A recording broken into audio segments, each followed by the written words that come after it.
Welcome back guys to another video. Mortarion always saw himself better than his brother primarchs, pure and incorruptible. He hated the psykers, the warp, and reluctantly joined Horus's cause because of his hate for the Emperor, not his love for chaos and corruption. But if so, then why did he accept grandfather Nurgle Gifts and transformed into a demon primarch? Let's find out. Following Mortarion's defeat at the hands of Jagatai Khan on Prospero, he rampaged across the Prosperan systems until he arrived at the doom world of Terra Thalion.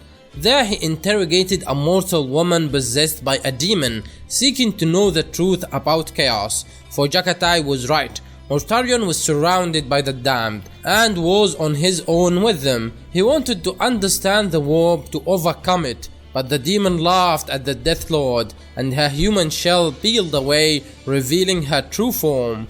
Rage filled the Death Lord, and he called upon his dormant psychic abilities, pulling the demon's soul back to the warp. But before that, the demon managed to mark a salute.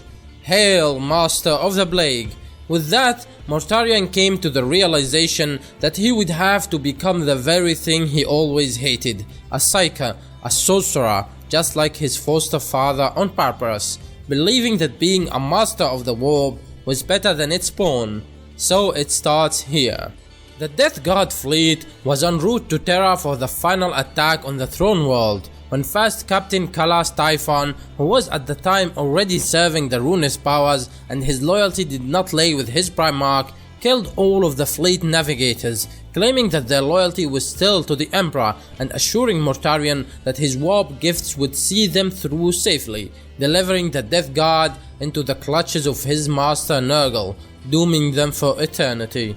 The Death God suffered the terrible infection of the Destroyer Plague and Nurgle's Rot, marking their legendary resistance to toxins and transferring them into bloated mutants. Not even death could free them from what to come. Mortarion suffered more than all. It was like he was back again on purpose, on the mountain top, surrendering to the toxins, but without the Emperor to save his arrogant ass. He finally surrendered and offered his soul and his legion to the Dark Gods. And of course, Nurgle was more than generous with Mortarion and transformed him into a demon prince.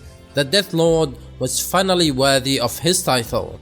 The Death God emerged from the warp above Terra, and while nothing like the proud Astartes they were, Mortarion himself was transformed into Nurgle's greatest champion, the Prince of Decay. But of course, Horus was killed by the Emperor and the traitors fled into the Eye of Terra, but Mortarion's legion, now calling themselves the Plague Marines, made a calculated withdrawal back to the Eye.